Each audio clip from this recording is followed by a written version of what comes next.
باقی سب بھی دبی دبی مسکراہٹ سے دیکھ رہے تھے سوائے خدا کے، وہ تو نگاہوں ہی نگاہوں سے اسے نگلنے کو تیار تھے۔ خیر یہ باتیں تو ہوتی رہیں گی، آپ بتائیے انکل جی، ہم لوگ بارات کب لے کر آ سکتے ہیں؟ زہیب نے پوچھا۔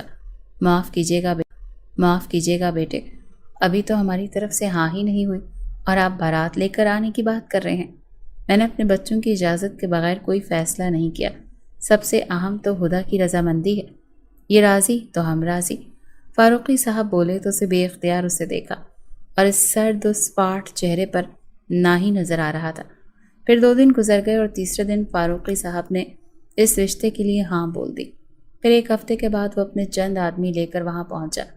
ان کے گھر میں کافی مہمان تھے، آلیار کی دولت خوبصورتی کا چرچا ہو رہا تھا، اور یہاں تک کہ جو جوڑا شادی کا بھیجا اس جوڑے کو دیکھ کر سب انگشت سے بدندہ تھے۔ وہ لہنگا تھا ہی بہت خوبصورت۔ نکاح کے بعد خدا کو باہر لایا گیا، اس نے گھونگھٹ اوڑھ رکھا تھا۔ پھر سنبل نے دودھ پلائی کی رسم کی تو زہیب نے اس کے اشارے پر 10 لاکھ کیش نکال کر تھما دیا تو سب نے اپنی انگلیاں دانتوں تلے دبا لیں۔ پھر وہ خدا کو رخصت کروا کر عباسی ہاؤس لائے تو پورا عباسی ہاؤس برقی قمقموں سے سجا تھا، پورچ سے اندر تک پھولوں کا کارپٹ بچھا تھا۔ اس جیسے گھر کو پانا خوش نصیبی کی بات تھی، لیکن خدا کو اس گھر کے مالک کے کردار کے ہلکا ہونے کا درد بہت تھا۔ اس کا شوہر ہوس پرست تھا، یہ چیز اسے تڑپا رہی تھی۔ اس کی چادر اتاری گئی تو اسے دیکھ کر ٹھٹک گیا، وہ کسی گڑیا کے جیسے لگ رہی تھی۔ اس کا رنگ بھلے گندمی تھا مگر اس کے نقش قدرت نے بڑے پیارے بنائے تھے۔ سر اب ہمارا ختم، آگے آپ نے سنبھالنا ہے، ہم چلتے ہیں، زہیب نے کہا، اور پھر وہ اور باسط چلے گئے۔ رفعت بھی نے دوسری ملازمہ کی مدد سے اسے آلیار عباسی کے روم میں پہنچایا تو وہ روم اس روم سے الگ تھا جس میں وہ رہتی تھی۔ اس روم میں ہر چیز ڈارک تھی، اسے عجیب سی گھٹن ہوئی، حالانکہ وہ بہت خوبصورت، لیکن اس نے نہ جانے اس شخص سے گھن تھی تو اس کی ہر چیز سے گھن آ رہی تھی۔ اس نے ڈریسنگ روم میں جا کر سارے زیورات اتارے اور وہاں پڑے کپڑے چینج کرنے کے بعد واش بیسن پر چہرہ صاف کرتی باہر نکلی تو آلیار اسی وقت روم میں داخل ہوا اور اسے صاف دھلے چہرے سے دیکھ کر تھم گیا۔ تم نے چینج کیوں کر لیے؟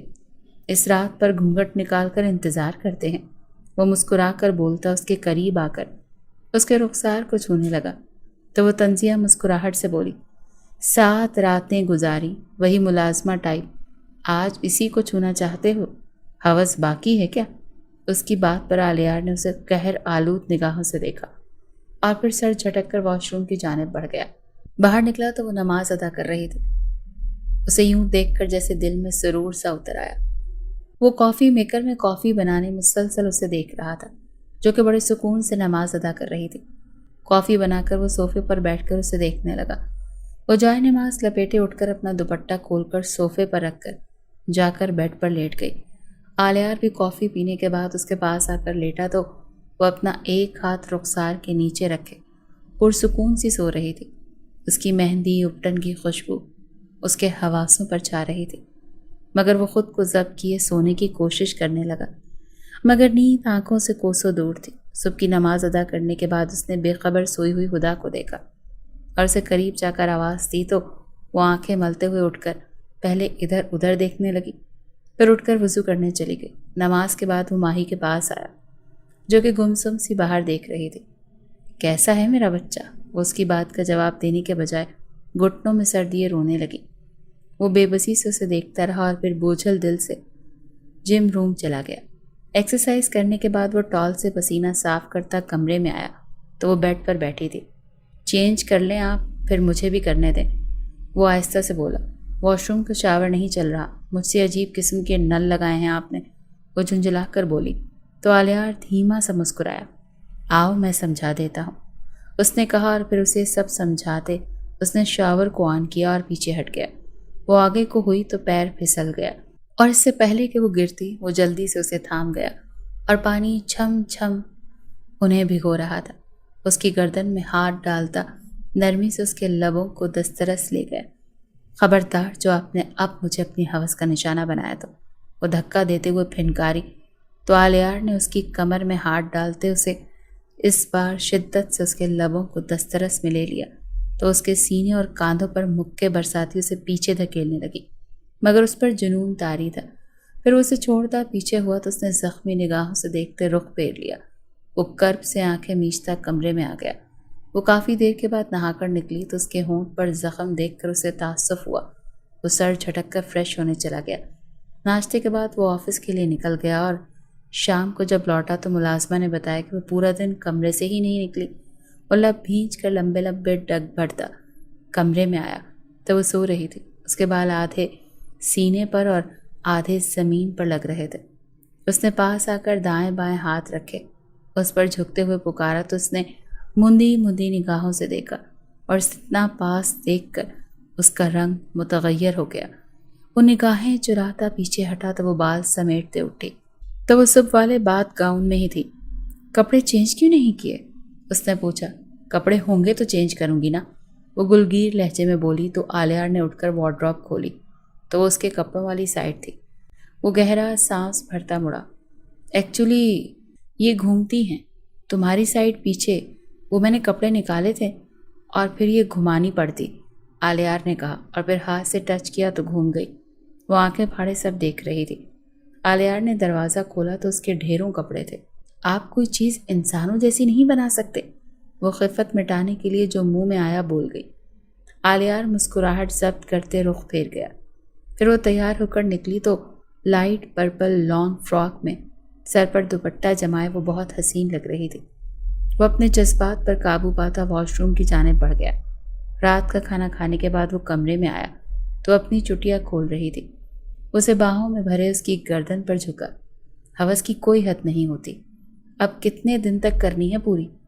اس کے زہر میں بھجے الفاظ پر وہ سن ہو گیا۔ چلو میرے ساتھ، وہ کہتے ہوئے اسے کھینچتا ہوا ایک کمرے میں لے آیا اور دروازہ دھکیلتا اندر داخل ہوا تو وہاں ایک لڑکی سو رہی تھی۔ وہ اس کا ہاتھ چھوڑتا اس کی طرف بڑھا اور جھک کر اس کا ماتھا چوما تو وہ خوفزدہ ہو کر اٹھ بیٹھی، خود کو چھپانے لگی اور پھر سائڈ ٹیبل سے اپنی اور ماہن کی تصویر لا کر اس کی آنکھوں کے آگے کی تو ہدا نے دیکھا وہ کاؤچ پر بیٹھا تھا اور وہ لڑکی اس کاؤچ کے بازو پر اس کے کاندھے پر ہاتھ رکھے بیٹھی تھی۔ ہدا نے نہ سمجھی سے اسے دیکھا۔ یہ میری بہن ہے، میری ماہی، میری جان، میری دنیا، اکلوتا خون کا رشتہ، مگر دیکھو آج یہ اپنے حواسوں میں نہیں ہے۔ اس کی وجہ اس شخص ہے جس نے اپنی گرل فرینڈ کے ساتھ مل کر میری بہن کو اپنے جال میں پھنسا کر اپنے فارم ہاؤس میں لے جا کر اسے ہوس کا نشانہ بنایا اور پھر میرے گھر کے سامنے ادھمرا پھینک گیا۔ میں نے سوچا کہ میں اس گھٹیا آدمی کی گرل فرینڈ کے ساتھ راتیں گزاروں، لیکن کسی غیر محرم کو نہیں چھونا چاہتا تھا تو نکاح کرنے کے بعد یہ سب کرنا چاہتا تھا، لیکن غلطی سے اس کی منگیتر تمہیں سمجھ بیٹھا اور تمہارے ساتھ زیادتی کر بیٹھا۔ جو کچھ میری بہن کے ساتھ ہوا میں اس سے بدتر تمہارے ساتھ کیا۔ تمہیں ادمرا دیکھنا چاہتا تھا مگر تم مضبوط اعصاب کی تھی، لیکن میری بہن کو تو میں نے کبھی کانٹا نہیں چبھنے دیا تھا۔ ہر وقت ادا سائیں کرنے والی آج ہر مرد کی طرح اپنے بھائی سے بھی ڈرتی ہے۔ اس کی بات کرتے کرتے گلا اس کا رند گیا۔ وہ ساکت و جامد سے اس لڑکی کو دیکھنے گئی جس کے چہرے پر زردی گھلی تھی۔ وہ آہستہ سے چلتی اس کے پاس آئی جو خوفزدہ سی ادھر ادھر دیکھ رہی تھی۔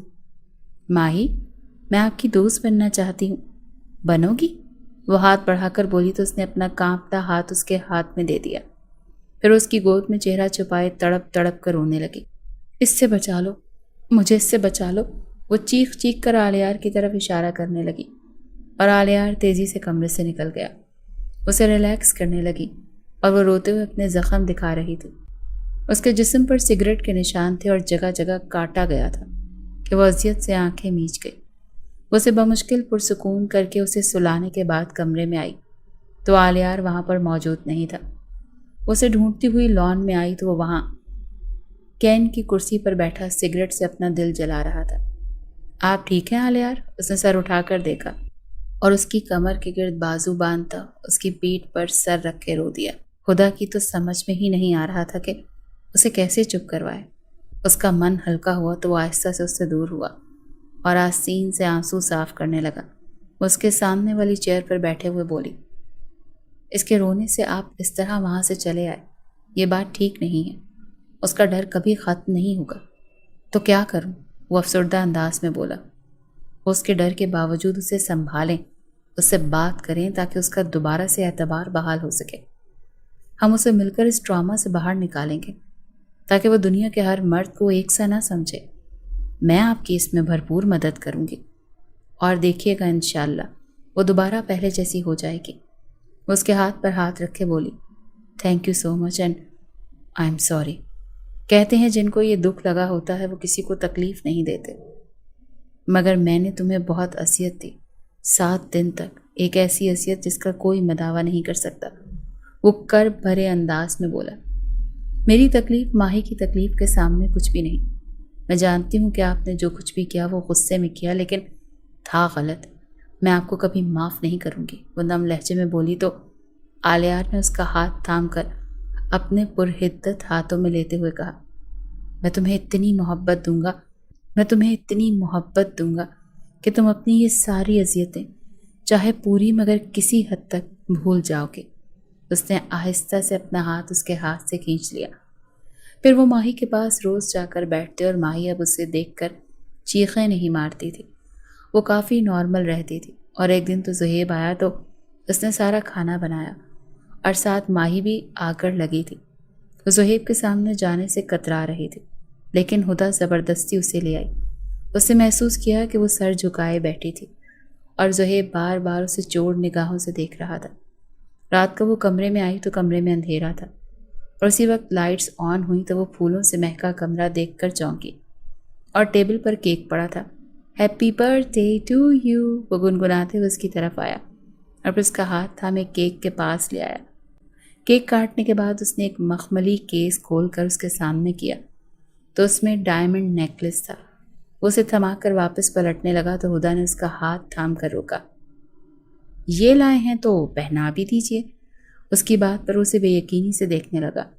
وہ خود ہی اپنے بال آگے کرتی اس کی طرف پیٹ کر کے کھڑی ہو گئی۔ آلیار نے نیکلس پہنانے کے بعد اس کی گردن پر لب رکھے تو وہ تیزی سے مڑتی اس کے گلے سے لگ گئی۔ وہ اسے گود میں اٹھائے بیڈ پر لا کر اس کے لبوں پر جھک گیا۔ پوری رات وہ اسے اپنی محبت کی بارش میں بھگوتا رہا۔ سب فریش ہونے کے بعد وہ مسجد جانے سے پہلے اس پر جھکا اور اس کے ماتھے پر بوسہ دیتے کمرے سے باہر نکل گیا۔ وہ سورج نکلنے کے بعد جب کمرے میں داخل ہوا تو وہ ڈریسنگ کے سامنے کھڑی بال بنا رہی تھی۔ گڈ مارننگ میری جان، ویسے آج تو بہت ہی پیاری لگ رہی ہے، وہ اس کے رخسار سے رخسار مس کرتے ہوئے بولا۔ اوہ ریئلی، آج ہی پیاری لگ رہی ہوں، اس سے پہلے نہیں لگتی تھی کیا؟ اس نے شرارتی انداز میں کہا تو وہ دھیما سا مسکرا دیا۔ تو اب آپ ہم سے تعریف سننا چاہ رہی ہیں مسز آلیار عباسی؟ وہ اس کا رخ اپنی طرف کرتے ہوئے اس کے ماتھے سے ماتھا ٹکا کر بولا۔ تو آپ نہیں کریں گے کیا؟ ہمارا پورا حق بنتا ہے کہ ہم آپ کے منہ سے تعریف سنیں مسٹر آلیار عباسی۔ وہ اسی کے انداز میں بولی تو وہ قہقہ لگا کر ہنس پڑا۔ کہو تو پھر تعریف کروں رات کی طرح؟ وہ معنی خیز انداز میں بولا تو وہ جلدی سے پیچھے ہوتے ہوئے بولی، جی نہیں، میرا ایسا کوئی ارادہ نہیں، فی الحال تو۔ وہ مبہم انداز میں مسکرا دیا۔ تیار ہونے کے بعد وہ آفس کے لیے نکل گیا اور شام کو جب واپس آیا تو زہیب وہاں پہ بیٹھا ہوا تھا۔ ارے تم یہاں خیریت سے؟ وہ چونک کر بولا۔ جی میں نے بلایا ہے انہیں، ہدا چائے رکھتے ہوئے بولی۔ کیوں خیریت؟ وہ چونکا۔ کیا میں پوچھ سکتی ہوں کچھ آپ سے زہیب بھائی؟ ہدا نے سنجیدگی سے کہا تو وہ سر اس بات میں ہلا گیا۔ آپ ماہی سے شادی کریں گے؟ اس کی بات پر وہ دونوں ہڑبڑا سے گئے۔ یہ کیا بات کر رہی ہو تم؟ ایسا ناممکن ہے۔ کیوں ناممکن ہے آلیار؟ کیا اس لیے کہ زہیب آپ کے انڈر کام کرتا ہے؟ اس نے پوچھا۔ نہیں، یہ بات نہیں ہے، میں تو یہی چاہتا تھا کہ وہ زہیب سے شادی، مگر وہ زہیب کو پسند نہیں کرتی، آلیار تھکے تھکے انداز میں کہنے لگا۔ کب کہا یہ سب اس نے؟ وہ حیرانگی سے بولی۔ جب اس کے ساتھ یہ حادثہ نہیں ہوا تھا، وہ اس گھٹیا آدمی کے چکر میں پھنسی تھی۔ وہ لب کچلتے ہوئے بولا۔ وہ تب کی بات تھی، مگر اب وہ زہیب کو چاہنے لگی ہے شاید۔ ابھی بھی دیکھیے وہ کھڑکی سے ادھر ہی دیکھ رہی ہے۔ اس کی بات پر ان دونوں نے پیچھے مڑ کر دیکھا تو وہ کھڑکی سے تھوڑا پیچھے ہو گئی۔ کیا زہیب بھائی ابھی بھی اسے اپنانا چاہتے ہیں آپ؟ اس نے پوچھا۔ جی بھابھی، میرے نزدیک وہ آج بھی ویسی ہی ہے جیسی وہ تھی، وہ آہستہ سے بولا۔ تو ٹھیک ہے، جاؤ جا کر بات کرو اس سے، خدا نے کہا تو وہ آلیار کو دیکھنے لگا تو اس نے سر اس بات میں ہلا دیا اور تینوں اس کے روم کی طرف بڑھ گئے۔ وہ دونوں باہر رک گئے اور زہیب اکیلا ہی اندر چلا گیا۔ کچھ دیر وہ اس سے ادھر ادھر کی باتیں کرتا رہا۔ یار پرپوز کیوں نہیں کر رہا یہ؟ آلیار جھنجھلا کر بولا تو اس نے ٹھوکا مارتے ہوئے کہا، چپ رہیے۔ پھر زہیب نے گلا کنکارتے ہوئے جب اس سے کہا، ماہی آپ مجھ سے شادی کریں گی؟ تو کچھ دیر تک وہ ساکت سی اسے دیکھتی رہی اور پھر چہرہ ہاتھوں میں چھپائے رو دی۔ اوکے آپ روئیے مت، میں یہ بات نہیں کروں گا، زہیب گھبرا کر بولا۔ آئی ایم سوری، میں آپ کے قابل نہیں ہوں زہیب، آپ مجھے اچھے لگتے ہیں مگر میں کیسے آپ کا ساتھ پانے کی چاہ رکھوں جبکہ میں اپنی عزت کھو چکی۔ وہ روتے ہوئے بولی تو زہیب اٹھ کر اس کے قدموں میں بیٹھتے ہوئے بولا، آپ نے ایسا کیسے سوچ لیا ماہی؟ اور جس نے آپ کے ساتھ غلط کیا عزت اس نے کھوئی، آپ نے نہیں۔ پتہ ہے اس کے خلاف سارے ثبوت مل چکے ہیں، سلاخوں کے پیچھے ہے وہ اور اس کی بیوی۔ عزت ان کی کھوتی ہے جو غلط کرتے ہیں، نہ کہ ان کی جو مظلوم ہوتے ہیں۔ وہ بولتا ٹیشو سے اس کے بھیگے گال صاف کرنے لگا تو اس کے ہاتھوں کو تھامے اس پر ماتھا ٹکائے رو دی۔ شادی کریں گے پرنسس ماہین عباسی؟ زہیب نے کہا تو اس نے سر اس بات میں ہلا دیا۔ باہر کھڑے وہ دونوں مسکرا دیے۔ پھر ان کی زور و شور سے شادی کی تیاریاں شروع ہو گئیں۔ آلیار اور ہدا کے ولیمے کے دن ان دونوں کا نکاح تھا اور آلیار نے نکاح کے بعد کچھ پیپر زہیب کی طرف بڑھائے تو وہ سوالیہ نگاہوں سے ان پیپرز کو دیکھنے لگا۔ آج سے عباسی انڈسٹری کے 40% کے پارٹنر ہو۔ وہ مسکرا کر بولا، نہیں سر، میں یہ نہیں کہہ سکتا، میں نے اس کی خاطر نہیں کیا، میں نہیں چاہتا کہ لوگ میری محبت کو غلط سمجھیں، میں آپ کا ایڈوائزر ہی رہوں گا۔ اس سنجیدگی سے بولا۔ پھر آلیار اور ہدا کے لاکھ منانے پر بھی وہ نہیں مانا اور آلیار ہدا کے دل میں اس کی عزت مزید بڑھ گئی۔ وہ دونوں نم آنکھوں سے انہیں دیکھتے مسکرا دیے۔